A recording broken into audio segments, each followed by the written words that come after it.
Good morning, everyone, and welcome to this panel organized by the Sony Computer Science Laboratories. Today we'll be speaking about sustainability, which is a vast topic, and in particular we'll be talking about sustainable agriculture. And I'm very happy today, we've got three fantastic speakers with us today. First we have Linda Bedouet, who ran an organic farm in France and also wrote a couple of books on farming, including how to start your own farm. We also have with us from Japan, Masatoshi Funabashi. Good morning, Masa. So Masa is also working at the Sony Computer Science Laboratory in Tokyo. He's also the founder of Cineco, who is promoting and counseling on culture. And you'll have the opportunity to learn more about culture during this panel, so stay tuned. And last but not least, we have Chris Giotitsas with us. Good morning, Chris. Chris is working at Tallinn University for Technology, and he's been studying the notion of the commons, and particularly the commons for technology in agriculture. And he'll be also able to talk more about that today. Now, just to give a little context about where we are here today. So we are at the Maker Faire in Rome, and it's been a very exciting 3 days. We've seen lots of people. The sustainability team has a stand here where we've been showing some of the robots that we've been building as part of the European project called Robotics for Microfarms. And we've been able to discuss with a lot of people, in particular, a lot of young people and young engineers. And one of the messages that I would like to pass today and to these young people is that, our topic is sustainability and not technology. And I think this is a very important thing to remember. Sustainability will be one of the defining features of society in the years to come. And to think about sustainability, agriculture is actually a very interesting field because it covers so many different aspects.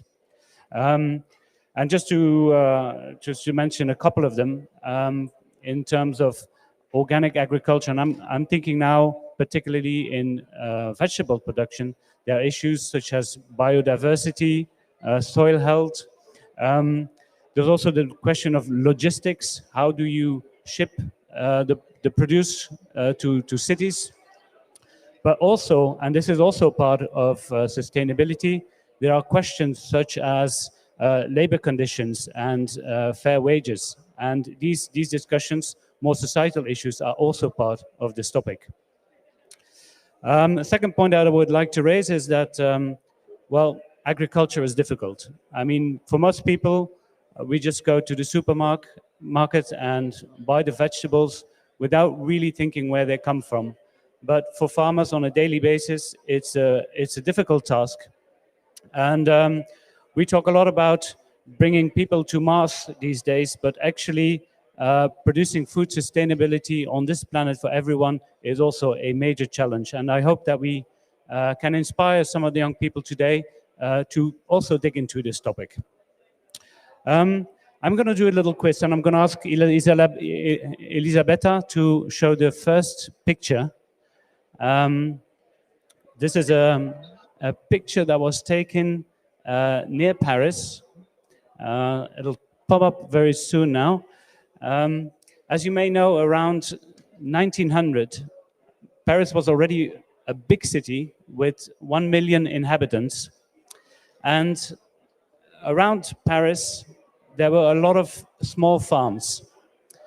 And most of these farms actually produced enough vegetables for all of the people in Paris. Now, some of these techniques that these farmers were using are picked up again. But there's also some other interesting things, like the picture that I'm showing here on the screen. I hope that the speakers can see it. And I would like to ask them, does any of them know what this is? So this device may be in a more recent version, but it was used more than 100 years ago.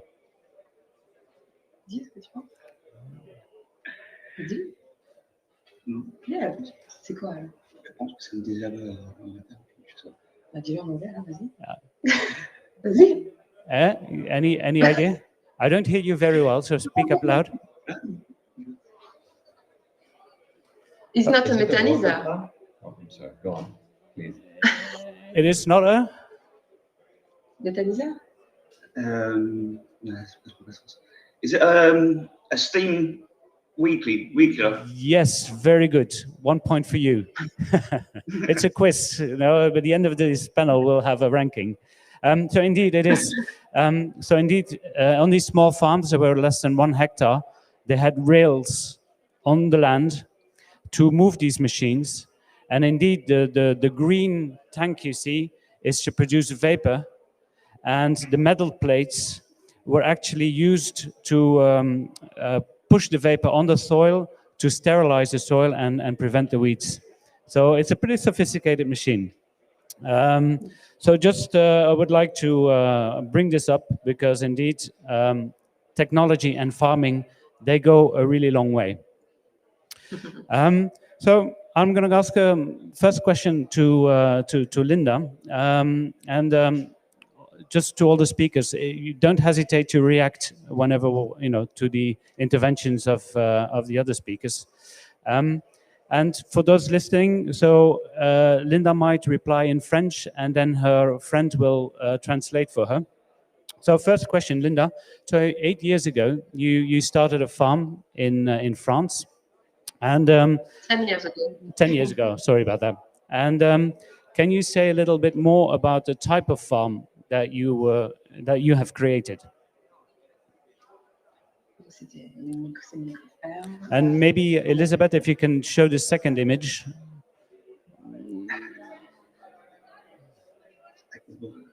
C'était une ferme en agroécologie sur petite surface avec beaucoup de diversité. Okay, it's a very diverse micro farm on Agroécologie.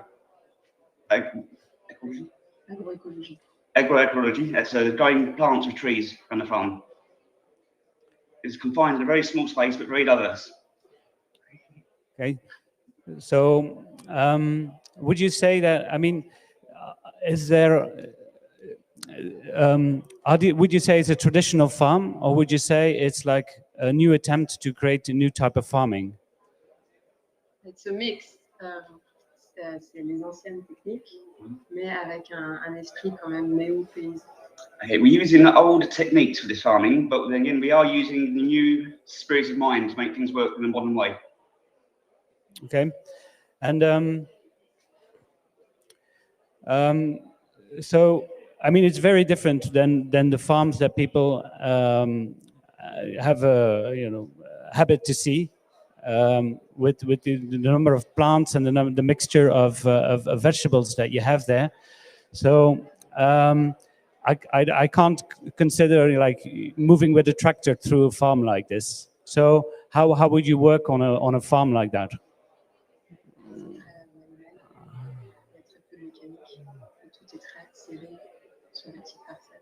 It's very manual labour intensive. There's no way you can use any machinery there to go for any passageways.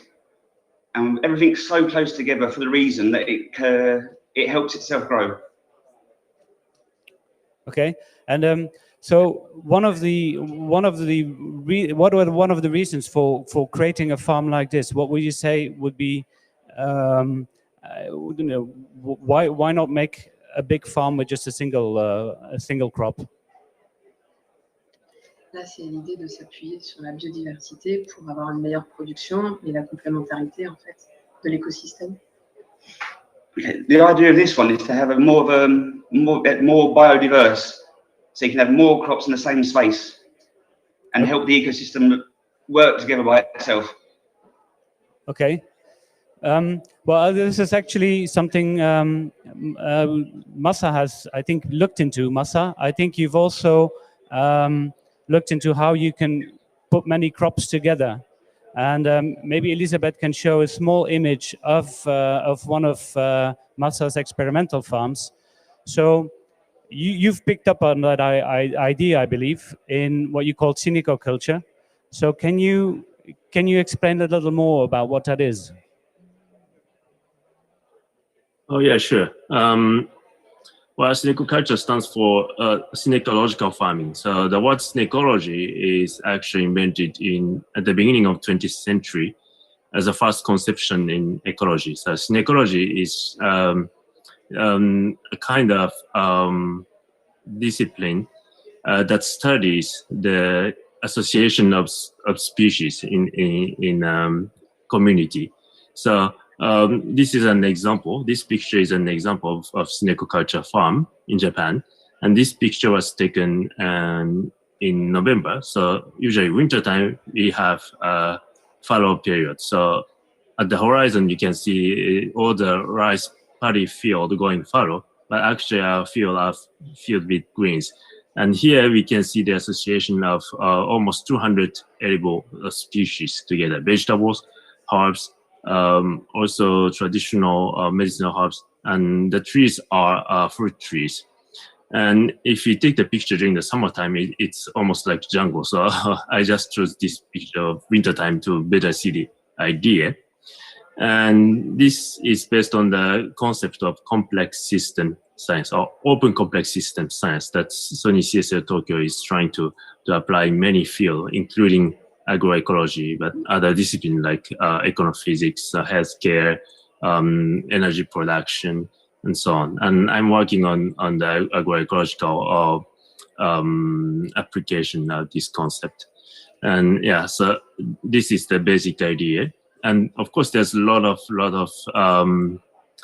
knowledge that were already known in the field of synecology. Today, it is rather called community ecology. And we have a lot of symbiotic relationship.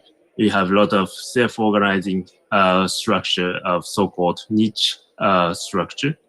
So this is how each species, plants and animals, find their place to live and survive on its own, and making up together the rich ecosystem. So this system doesn't require input like fertilizer or agrochemicals, but it's just the input of seed and seedlings and strategic association of these plants enable to sustain this huge complexity.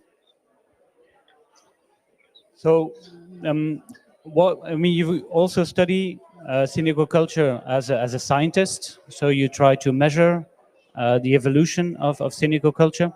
And what would you say? What are the conclusions from that research? And what would we say, in a nutshell, are the main advantages of that approach compared to monoculture? Well, the major difference is that it relies on the self-organization of ecosystems. So it's much like the initial life started in the sea and going upwards to the land, and they colonized the land surface. And we see the rich vegetation out of actually nothing based on photosynthesis. So synecoculture is really good at re-establishing this kind of ecosystem once deteriorated, like the dry land area where inappropriate agriculture had massive environmental impact and went through the desertification process. From the experiment I conducted in sub-Saharan Africa, there's a really quick recovery of desertified land. So this is something that monoculture is difficult to achieve. And then, so I would say both for say Linda's approach and Linda's farm and Masa's approach, clearly it can handle issues such as biodiversity and soil health. But what about maintaining such a farm? Linda Young, you mentioned it's a lot of manual work. Masa, I guess for the experimental farms that you are running, is it also mostly manual? Oh yes, but actually small productions in Japan is all manual. Like 2,000 square meter surface. We have a lot of this kind of field of tract farming in Japan, and also in the world, a lot of smallholders are doing manual work. So it's just a matter of manual work on monoculture or polyculture, mixed polyculture in the case of synecoculture. And of course, there should be some technologies and innovation that could be applied. Like we are trying to develop some small robotics to help people distinguish and harvest the complex field. And it's not gonna be like the old paper machine that uniformly suppress the weed or uniformly sterilize the field. It's more like point by point effective, like acupuncture movement that try to enhance and rather stimulate the biodiversity out of the control. Linda, do you see tools like this useful also in your farm? So, can you imagine more robotic tools or other technologies that would help you maintaining more complex farming systems? Je peux dire que moi, je ne ressens pas forcément le besoin immédiat, mais je peux comprendre que ça puisse aider, mais dans la mesure où, comme je t'ai dit, c'est raisonnable. In Linda's case, at the moment, she doesn't have the need for anything like that because her farm is quite small, but she can see the utility for the future processes of this, as long as it respects the as long as it's sustainable and doesn't use any other natural resources to do this.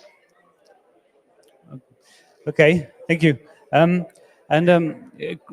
adjusting myself to Chris now, because in the literature and the discussion there are this notion of appropriate technologies, which I think is an interesting term. It goes back to E.F. Schumacher, I think, who talked about it in his book The Small World. Small is Beautiful, and so it's interesting. Well, first question is, what would you consider appropriate technologies in the context of farming?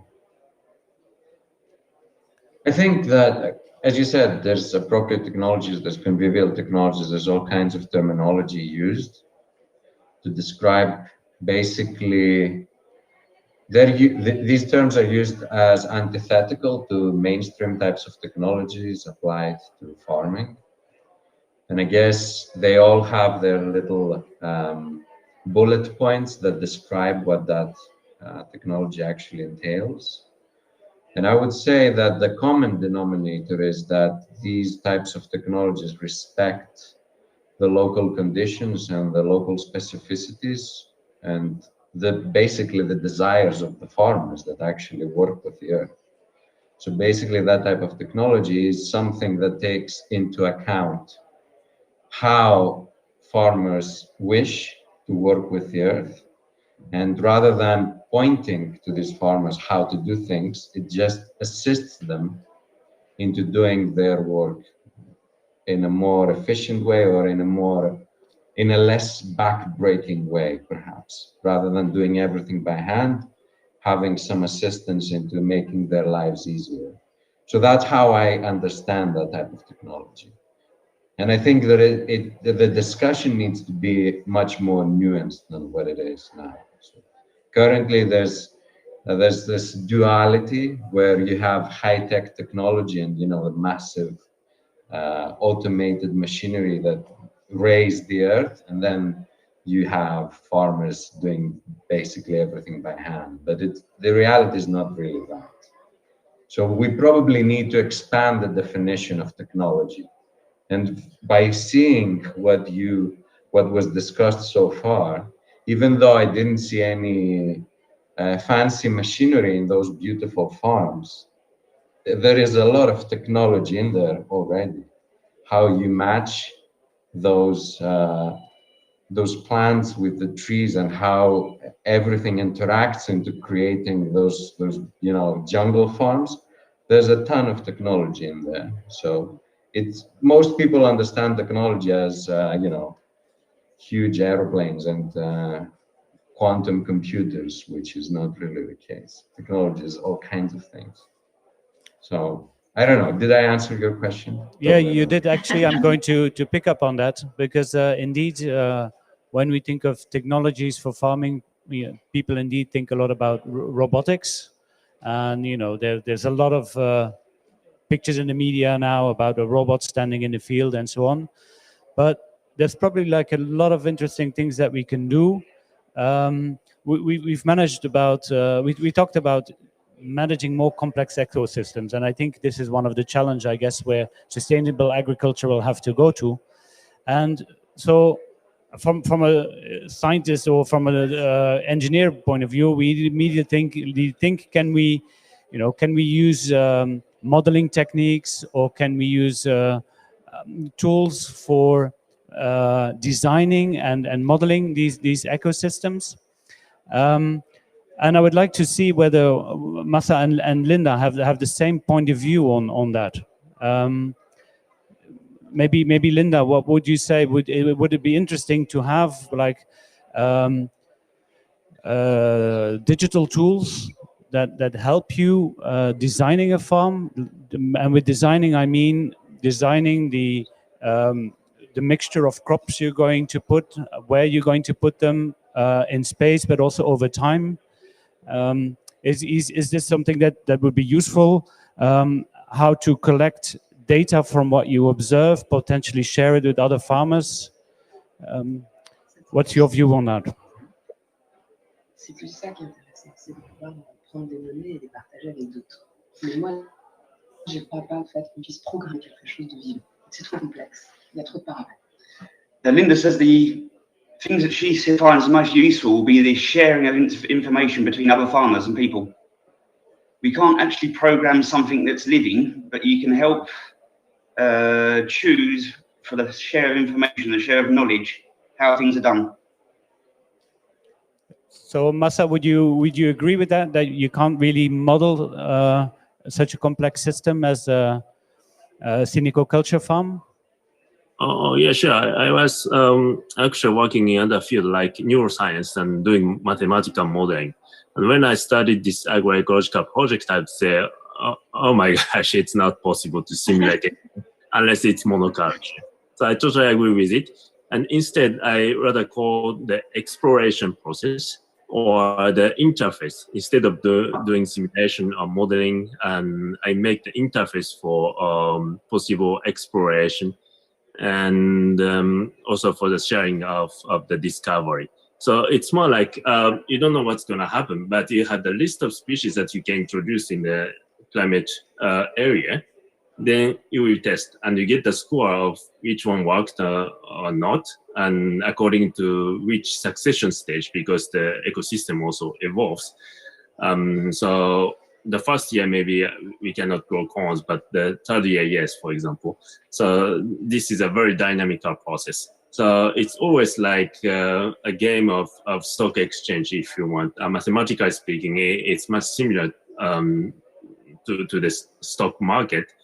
We cannot make all species survive in a very complex ecosystem, but we can have still substantial harvest out of the wide portfolio of the crops. So that's my strategy.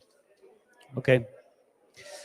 Chris, I'd like to come back to you because you talked briefly, we talked briefly about appropriate technologies, and indeed there's a tendency to either go maybe top down, where industry proposes new solutions.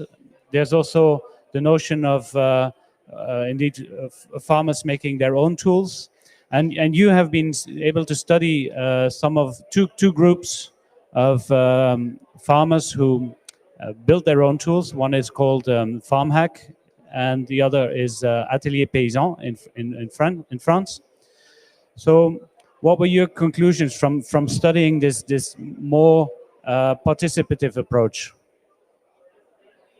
Yeah, plenty actually. So, but the main draw from studying these types of groups and the farmers that are very actively engaged in creating their own technology for the type of agriculture that they're doing is that, of course, as you said, it is a much more participatory process, and the tools that come out of this process are much more aligned to the needs of the farmers. So the basic difference of the output that comes from this type of activity, even though sometimes it really looks like something that comes from the market, is that the farmers were actually very much engaged in the process of designing and prototyping and then manufacturing those tools. So it really is there to address their own needs, and it usually addresses needs that the market does not, because there is no market incentive for it. You know, these farmers are usually small scale, whatever that means in a different cultural and national context, of course. But they're usually small scale or organic or regenerative. This, much like technology, there's a ton of different terminologies on the different systems that farmers use for those family of sustainable agriculture. But then again, the common denominator here is the small scale, the respecting the earth, regenerating the soil, etc. So these initiatives and these groups of farmers and engineers and activists, they support those systems by developing those tools. And you know, these tools, they can be pretty sophisticated.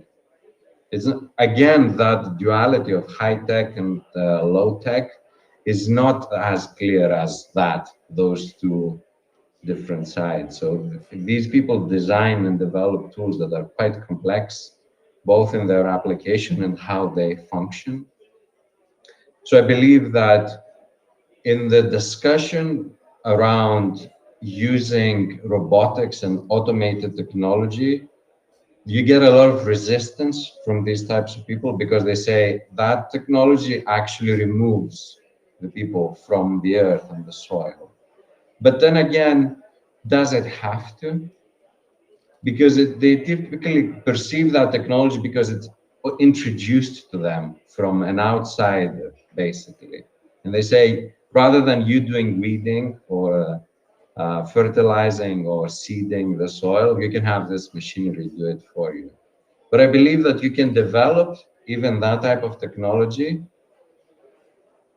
having the input of the farmers themselves, so they can experience what this technology is meant to do, and they can somewhat understand how it functions. And then I believe that there can be collaboration. You can have, because I've spoken with farmers that are not very hostile towards the idea of using a small robot in their field, but they have a certain little star on how they would use it. And they would use it only for those activities that are very repetitive and very boring. So if it could help them to do that sort of task, then why not give it a go? If it's appropriate in scale, then why not? If it actually, if the energy and the resources it consumes to use are not massive, and you know, are part of the larger system, and the, you know, thinking about this in a structural way, then why not introduce that type of technology there too? But you know, by interacting with people in these initiatives, I understand their hostility towards that type of technology because they are bombarded with it. You know, the discussion is nowhere near as it should have been. It's large scale, automated, you know, industrial farming that is advertised as the type of farming that we need in the world today, as the type of farming that would feed our large numbers. And you know, these people say no, that there's another way. So when they get to have the people developing those high-tech technologies come and tell them, why not use, you know, the appropriate scale of what we're doing over there? It's not as nuanced as it should have been, the discussion. And I understand that the hostility comes from that. So there needs to be a lot more of the involvement of the actual farmers in how these technologies are developed. And sadly, that is not really the case. Well, there are, of course, you know, exceptions to the rule, but that's what they are. They're exceptions to the rule, not the rule.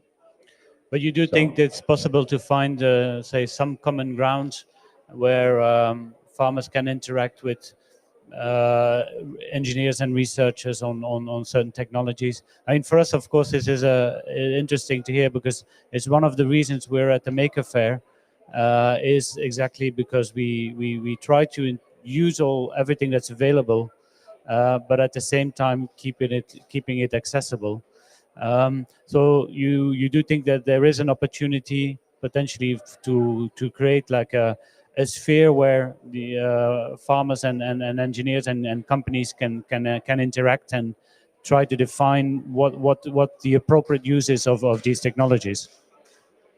I think so. Yeah, I think it's possible. Mainly, I think so because I have spoken with farmers that do use, they use drones to take pictures of their land to help them better understand the topology and design their agroecological practices around it. Or I've spoken with farmers that use sensors to measure humidity, etc., in their farms. So it is possible, but I think it needs to be done under the right circumstances and under the discussion needs to be bigger. Basically, is what I'm saying. I guess it needs to be done under the right circumstances and not speaking in terms of profit maximizing for certain of the partners involved in these partnerships that you're talking about.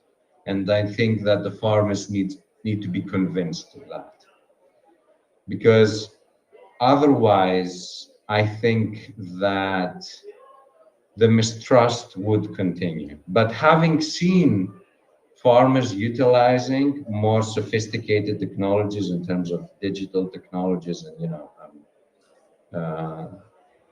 enhanced electronics, I think it is doable, yes, but of course under the right circumstances, and of course keeping in mind that the farmers are ultimately the people that should have the largest say in the design choices of these technologies. That's what I think.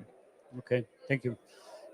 Yeah, I'll come back a little bit to the notion of knowledge sharing. When you walk into a small farm, often there's somewhere at the entrance or the workspace like a big blackboard with like, or whiteboard with like all of the list of the tasks that need to be done, all of the things to take care of and not to forget, the organization of the farm with all the vegetables growing and what state they are, and also, if you read farming manuals, there's a lot of information there, and so organizing that for a farm, this whole knowledge is very complex. And I think, well, I'm looking at Massa. You've read a lot of farming manuals. You've written your own on culture.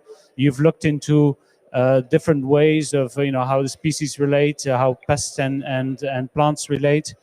So how feasible do you think it is to organize all these different aspects of know-how on farming? Yeah, that's a very essential question. So I'd say before knowing something as a knowledge, we need to experience it. So the know-how is better than knowledge. It may be implicit, but there are people who cannot explicitly say, but who can do it, and with very high performance. But the know-how also depends on the experience or the more particular parameters like the climate region. So there are very good people in natural farming in Japan who can do excellent farm in Japan, but not necessarily in India, for example. So at that stage, we need to further establish the principles in the scientific level. So ideally speaking, if it can be based on the scientific principles that could be tailored into each one's experience in each own climate region, and then come out with the concrete knowledge that could be shared. So it's the matter of lifetime education, and it's more like what we call literacy than knowledge. So how we can actually establish our literacy in a very communicative way, or in a very interactive and appropriate way with the environment. That's a crucial issue for sustainability education. But even studying it scientifically is a huge challenge, no? Because the number of parameters you have, the variability. So, have you? I mean, do you have an idea on it? Would you give an example of like a scientific study that you did and what you could conclude from that? Oh yeah. Well, actually, scientific papers are based on the very concrete evidence, but out of which we can synthesize a general principle. And usually, a general principle does not appear in the scientific publication because it cannot produce impact factor. It cannot increase my impact factor, so I cannot be famous as a scientist. But I'm writing a book, for example. I'm providing manual describing these principles, so out of the scientific evidence. But it's not the concrete knowledge. It's more like a qualitative knowledge that can guide people to interpret what's happening in a very complex field. So the basic principles is to go to the direction of symbiosis and the competition. And the competition is triggered by the dominance of single species in a fertile, rich environment, like fertilized environment. And the symbiosis rather happened in a low fertile environment, so without fertilizer, with many species initially competing, but going through the niche formation. That's something that we call over-yielding in English. It's more like 1 + 1 could be more than 2.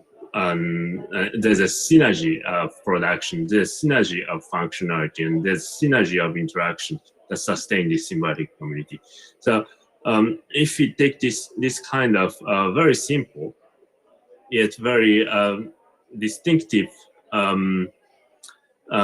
orientation on how to interpret the field, then we can say, oh, this field is going toward the competition, so we have to get back to the symbiotic stage. Or this symbiosis is pretty good, so we can keep on that. And this kind of management become possible.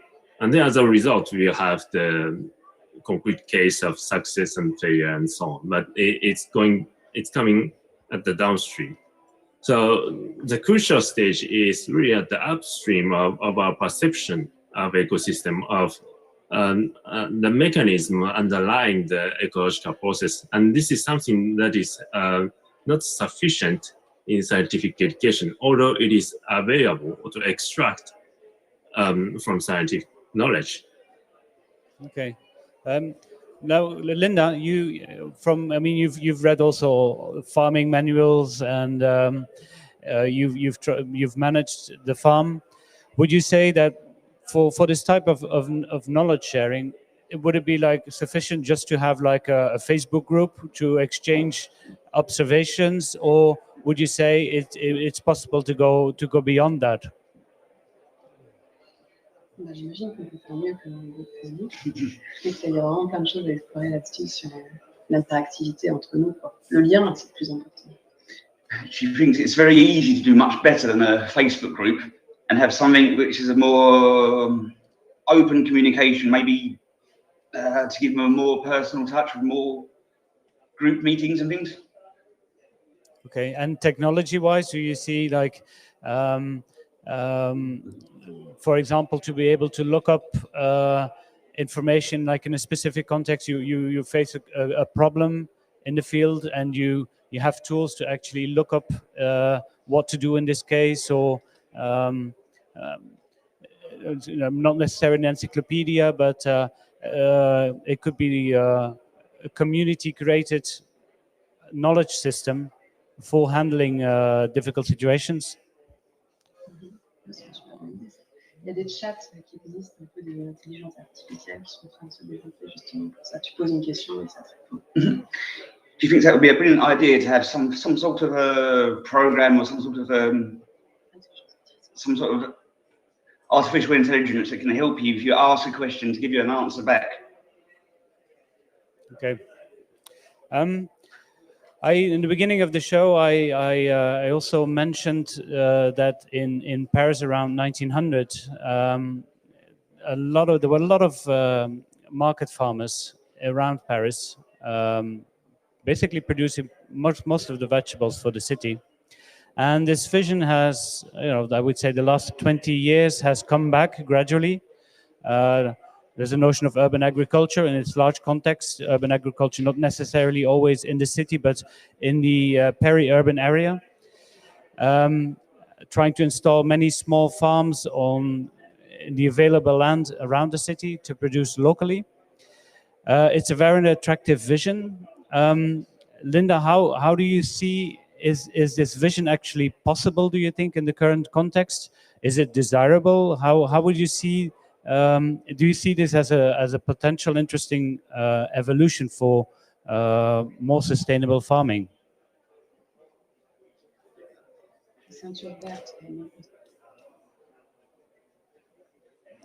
Hello, Linda.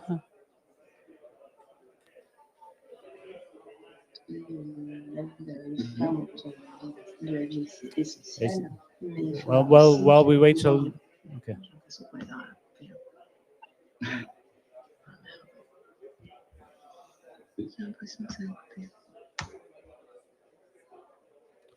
We've lost the image, but we can still hear you.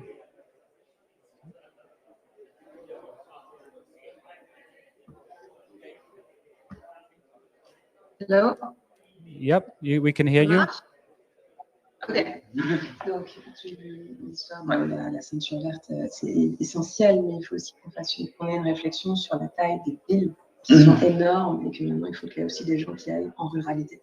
She thinks the green band around towns is very important, but as well, you have to start thinking of the size of the town and the size of the amount of people you have to feed. Maybe reduce the amount of people in the town to expand it out to give yourself more space to farm. Et aussi qu'il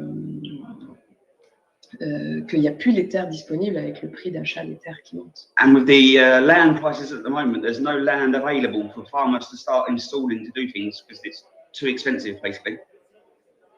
Okay, I'm going to pick up on that later. I'm also going to ask the question to Massa, whether he also sees, like, the introduction of small farms close to the city as an interesting possibility for sustainable farming.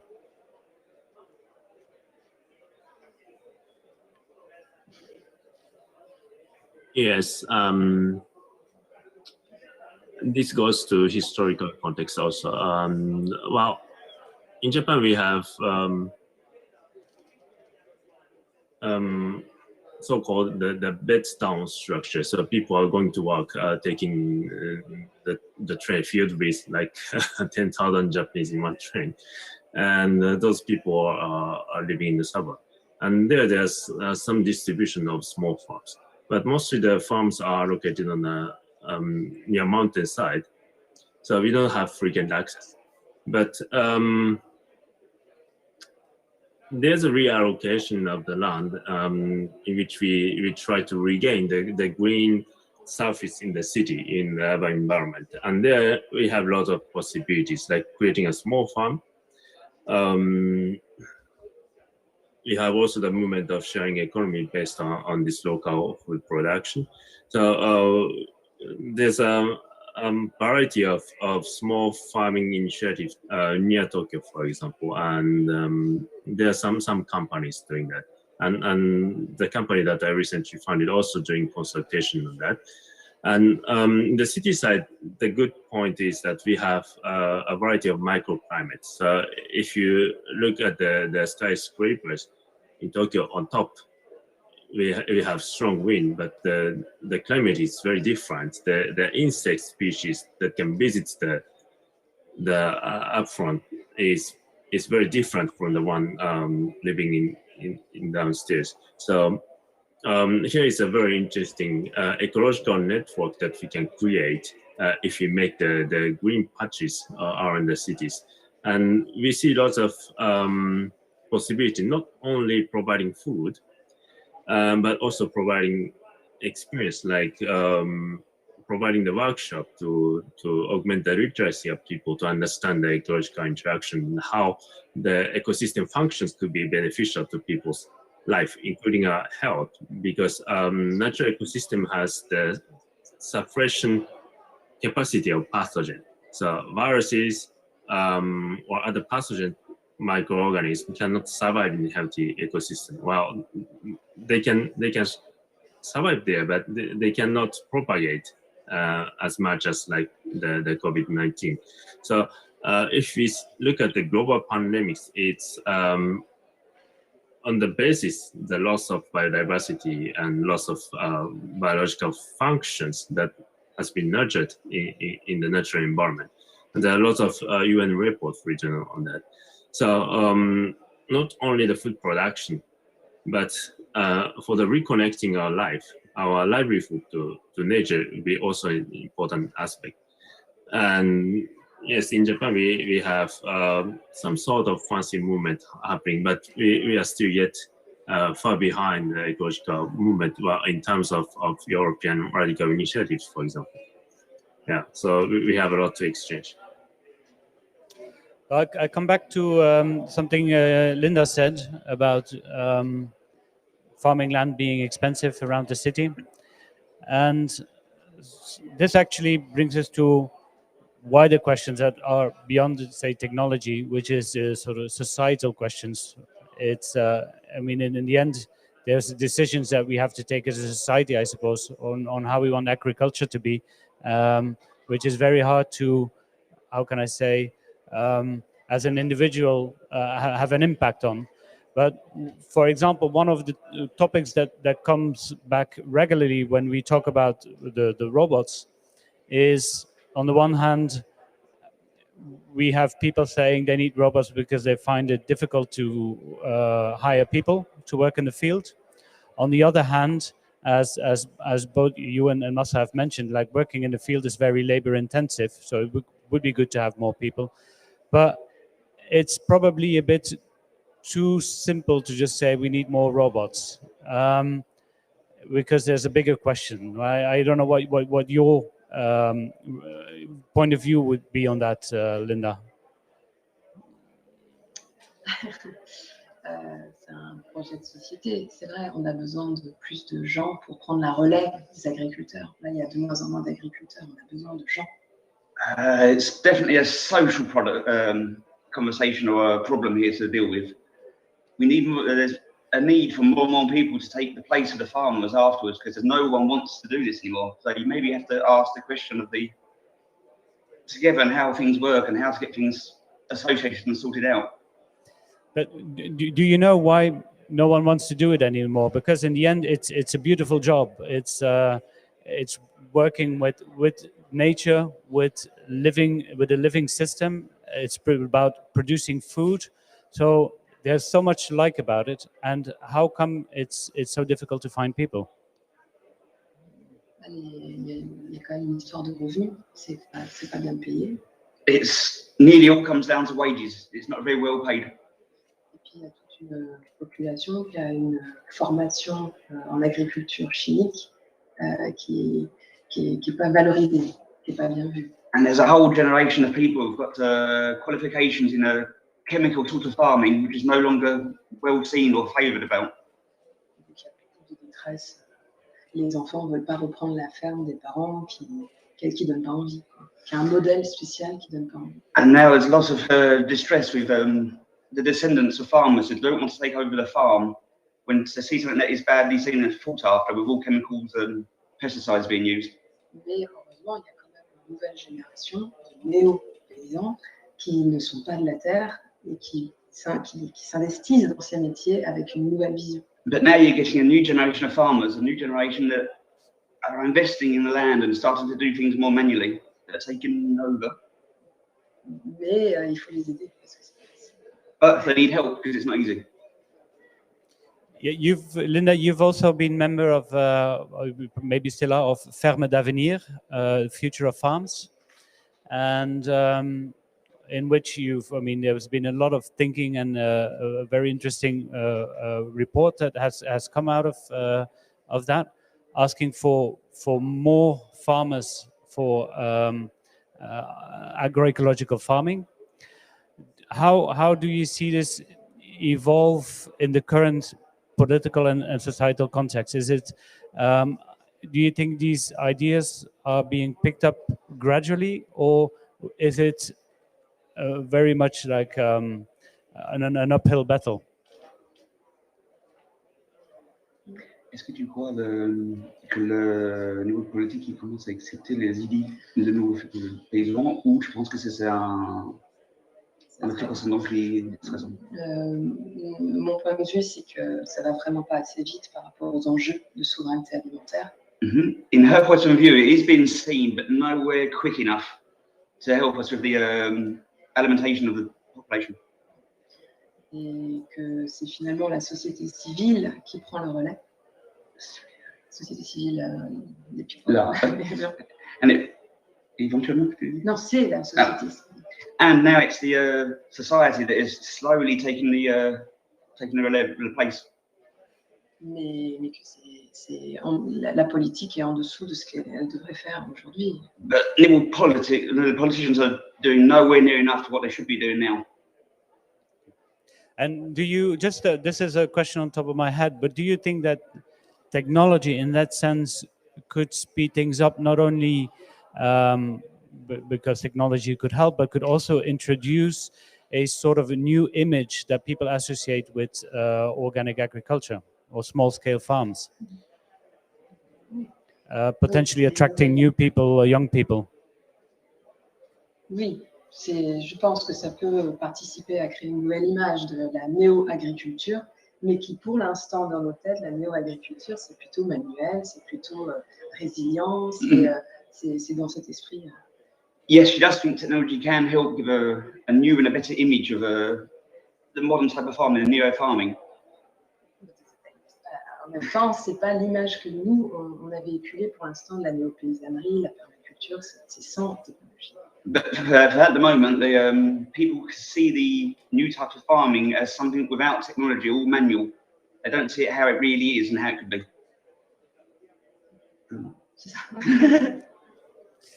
And yeah, just, Massa and Chris, would you have like anything to add to that? Like, what would you be? Do you think new technology, a new point of view on agriculture, could that attract young people? Could that give like a new point of view on how to do agriculture, and then help to make this transition? Should I go first? Go ahead, Chris. I think so, yes. But as Linda said, it's a very much a social issue. So we can't really say that having better marketing approaches on those agroecological practices would actively attract people. And thinking back to the discussion about urban farming, it's always a structural issue. We can't really say, I guess it's specific to certain national contexts. I'm guessing that in France it's much more nuanced and advanced, this sort of thing. In Greece it really isn't. So it's about seeing the issue of farming in a much more structural way, rather than asking a few hero farmers working in the fringes of the dominant system to say, go on, attract more people. Why are there so few of you working? So of course, better technology and more adapted technology to those practices would certainly help. But if the wages aren't enough to live on, I guess it wouldn't help much, would it? So of course, we need to have a much larger discussion about food in modern society. We need to rethink of several things, not just what types of robots we'll be using on the farm. So that's my comment here. And we definitely need new institutions to help farmers like Linda and other amazing farmers that are, developing methods that not only sustain the earth, but, regenerate it. So, all kinds of help from all types of government intervention, not just technological. That's my comment. Yeah. You must say you come from study of complex systems, and you've started to apply this to farming systems, which I think was very, very interesting to draw scientists to this question. just to show how complex it is and how important it is. So do you see, see like an opening for sort of new research line and new researchers to work on this topic?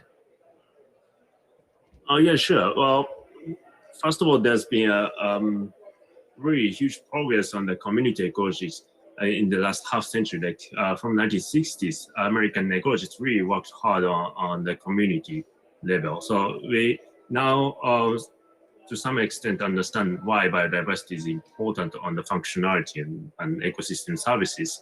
And that's totally changing the perspective of what we call the optimization.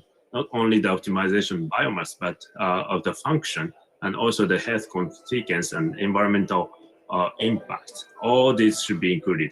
And this cannot be achieved by the conventional so-called traditional engineering method that we put resources in the black box and get the single or monoculture crop. And that's producing a massive environmental load. And instead of using the resources, we have to rely on the information to intelligently control the complex ecosystems. And that's kind of changing the concept of what we have been called technologies applied in agriculture. Until now, it's been more like the uniform suppression of weed or the strict control of monoculture field. And these performances were evaluated as the good point of agriculture technologies. But in the context of agroecologies, how we can harness the big biodiversity and how we can make use of this diversity and avoiding the diversity riot, for example, will be the crucial issues. So there should be much focus on the information processing and how we can explore the huge potential of diverse environment and diverse community. And it will be changing the conception of technology itself. But most importantly, technological change is not the origin. And always the people's lifestyle change precedes the technological innovation. So imagine if you had the same amount of money and if you can just use this money to promote agriculture technologies between parentheses, and then the food tech venture would come and they will apply the plant factory, the cellular agriculture, cultured meat, and it doesn't necessarily change the lifestyle of people. But if you go to the community where people want to change their lifestyle and try to tackle the biodiversity and its huge potential, and out of their experience and their issues, if we try to conceptualize the new technologies and use money for that, that would be quite a bit of change. Okay, thank you very much. We're coming to the end of this panel, and I would like to thank the panelists for joining us today for this very interesting discussion. We've only scratched the surface of such a big topic. I hope that we've been able to inspire some of the young people to look into technology, agriculture, sustainability. I hope to see you very soon in person. It's a sustainability session, so it's difficult to fly you in. Flying is a relic of the past. So, but I do hope to see you all soon. I would like to thank the audience, those here present and those following us online. And for those who are intrigued about what the sustainability is doing, the sustainability team in Sony CSL Paris is doing, I would stay tuned. Around noon, there will be an overview of some of our work. There will be like a live streaming from our stand, and some of my colleagues will present their scientific work later on. So I hope you will stay on. And I would say I hope you enjoyed it this morning, and keep up the good work. Thank you all. Bye. Ouais.